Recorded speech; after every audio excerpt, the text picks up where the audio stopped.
We have just finished Indiana Jones and the Great Circle no more than 10 minutes ago. I'm going to give you my final review. Thoughts on the game? Fresh off the press. Let's go, lads. What do I like about the game? Pretty much everything. That's the game. The game is great. It does have its some shortcomings, some of its downfalls, but let me put this into perspective. I did a relative completionist playthrough. I didn't find everything in the game because collectibles, I'm not really a fan of collectibles, but it took me 27 hours to finish the game. And the majority of that content was actual content. Actual content. Some of it is walking from place to place, which questionable at times, but the majority of it was actually interesting in me doing things. So let me go through everything I liked. The exploration's fantastic. Throughout the course of the game, you're going to visit different places around the globe. The Vatican, Italy, Egypt, Thailand, fantastic. You're going to... In those three places that I mentioned, there are your main open world areas, and then you go to different locales as part of the main story, which are shorter sequences, which are more linear experiences, which are epic as well. The three main areas that you're going to be exploring, what are you going to be doing in these areas? So you're going to be exploring, seeing the sights. Sometimes you'll get a little camera mark in the upper left hand corner, and that means you can take a picture of it with your camera and get experience. You're going to have side quests to do in these open areas as well as the main mission. Let's talk about the side quests first. Lads, they've done a really good job with the side quests. They're not filler. These side quests do take you to parts of the map that you wouldn't have went to with the main story. And normally you find a tomb, a puzzle to solve, a new relic, which arguably the relics you find in this game don't do anything special. They normally just give you experience. But some of the relics are part of a bigger puzzle. Now, I've got mixed feelings on that. I'll go over that later. But it's... exploration is rewarded by just being a kid again and wanting to see new things. Progression-wise, the reason why you might want to explore, if not just for the sights, is because you can find skill books. So there's no skill tree in this game. You find books out in the wilderness, might be increased melee damage. You might get a new skill from it, maybe a stealth takedown with the whip that you didn't have before, a whip grapple. You might be able to carry more consumables, and melee weapons have more durability, things like that. Now, how those skill books work is you find the book, and that allows you to learn it, read it. To read that book, it requires experience, which you get from exploring, taking pictures, completing missions, completing side missions. So it's a good gameplay loop. I never got bored of it. It's probably why I spent 27 hours in the game. But it's a lot of fun. I don't have anything bad to say about the exploration. The main quest was really interesting. It starts off like normal Indiana Jones movies. You just want to be Indiana Jones, you want to find relics, you want to find loot. And then it goes on to something more grand, something a little bit out of the ordinary. Discovering what that was, even though I wanted to do side quests, I often wanted to be drawn to the main quest as well because I wanted to find out more what was happening. And I enjoyed that. Now, also what I did enjoy about the game is obviously you go to these different locales. Whenever you get to a point in the main quest, normally it's quite explicit in saying this is a point of no return. So clear up everything you want to do before you move on. Now, it is true and it's not necessarily true because I'm pretty sure you can go into the start menu at any time and then go back to the previous locales. But I didn't realize you could do this until I was onto my third open world map. But it's good that the game lets you do that. But it also warns you, if you don't want to progress the story, that you might want to finish up with the side quest in the area.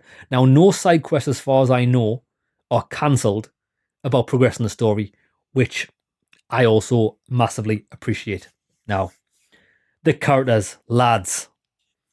The characters are all fantastic. There's not too many characters in the game, but every character's got a unique face. They're quite distinguishable. Their voices are unique. The voice acting is great. It's a cinematic masterpiece at times. Now, the best thing about the story is the bad guy. The bad guy in this game is called Voss. He's a Nazi soldier, part of the SS, and he wants these relics for his own nefarious purposes, lads. The guy can only be described as absolutely enchanting. His performance, his evilness, the guy's funny. Whenever he's on screen, I can't take my eyes off. Now watch this. I enjoy doing this. Watch. That's even just push pictures off ledges. Whenever a game lets you push people off ledges, it's an instant 10 out of 10. Not quite, but it's close. Anyways, back to Voss. The bad guy's great. So, and he makes the story. He really does. So, let's get on to the not so greats. Let's talk about the main story, the not so greats. The puzzles in the main story are quite basic, and I think the reason why they did that is because they didn't want to penalize anybody who just wanted to stick to the story, and it's probably made more accessible to people. They were very basic. I feel like they could have done a better job of the puzzles in the main story. I don't think there was enough. There should have been more deciphering with text and things to solve puzzles. Most of the puzzles in the main story are just put key in hole. Put key in hole a different way. Press switches in a certain combination and proceed. So it wasn't the most engaging. But I think the actual story and cinematic things that you see make up for it. In the good puzzles you find within the side quests and optional things. Which is fair enough because I like those. Lads, the enemies are massive bullet sponges. Now, I know this is a stealth game. You're meant to play the game in stealth. But I get frustrated because I'm impatient at times. If I'm playing a game because I want to play a stealth game, I don't have a problem with that. But when I play a game like this where I just want to punch people in the face and shoot people, you are penalized for using guns in this. It takes around about 5 headshots to kill someone. A lot more body shots. With a magazine of 27 bullets in a Sten gun, you're probably only going to be able to kill 3 guys. And while you think that's not a problem, because the game's telling you not to do that, if you want to do that, lads, you die pretty easily in this. I played the game on normal. If the enemies are using guns, brother, the bullets they fire are like mortar shells, whereas the bullets you fire are like Rice Krispies. It's ridiculous. So I didn't really like that aspect of the game.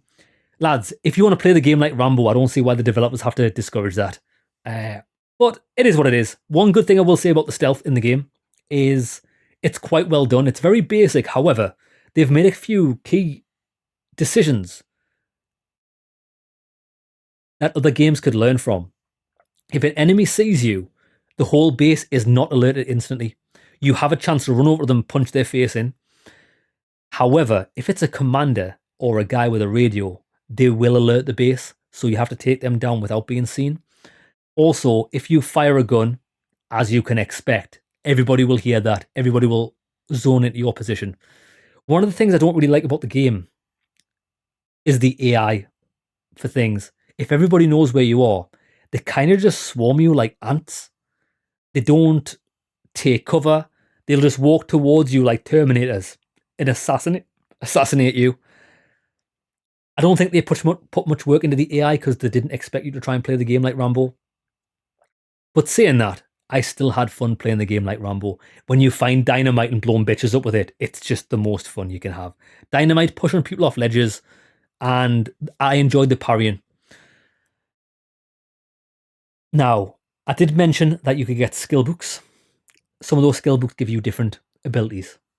One of those abilities is a stealth takedown with the whip. So in theory, if you encounter someone in stealth, you can use the whip grab button to whip them round the throat, instantly take them down. It was so inconsistent that I just stopped using it altogether. And I think the reason why that is because another skill you can unlock is when you're actually in combat, you can hold the whip button down and it drags them towards you and you can grapple them and punch them from within a grapple. I think the game gets confused at which one you want. And it doesn't always read the room correctly. And sometimes when I'm in stealth and I want the stealth takedown, I would get the pull towards you. Now you might think that's not too bad because you can kill people quite quickly in a grapple. Well, that is true.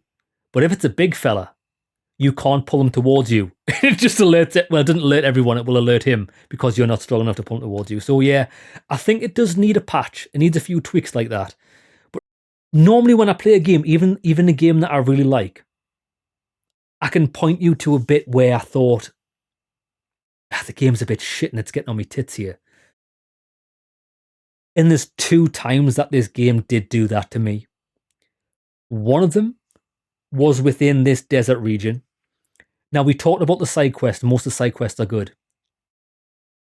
Some of the side quests only become available at certain times within the zone. Jesus Christ, on this map that we're on, the amount of times I had to walk from one end of the desert to the other because a side quest that I just got or something that I forgot to pick up, bro, I felt like a pinball going backwards and forwards. That was one of the only times I thought walking about this landscape's getting on my tits a bit. But that was the only time. And another thing, so we mentioned the reason why you want to hunt down is for finding relics. And I said that one of the relics you would use in puzzles in the future. Now, I only discovered one, so I'm trying not to spoil it for you. You'll find certain relics that can be used within puzzles. Now, I found one out in the wilderness that was optional, and it was quite interesting. Although I couldn't figure out what I actually had to do. I was thinking on some higher level thing, but it was actually quite simple. All I had to do was put this relic into the wall. You could turn it 2 different ways, and it would make different pegs come out of the wall.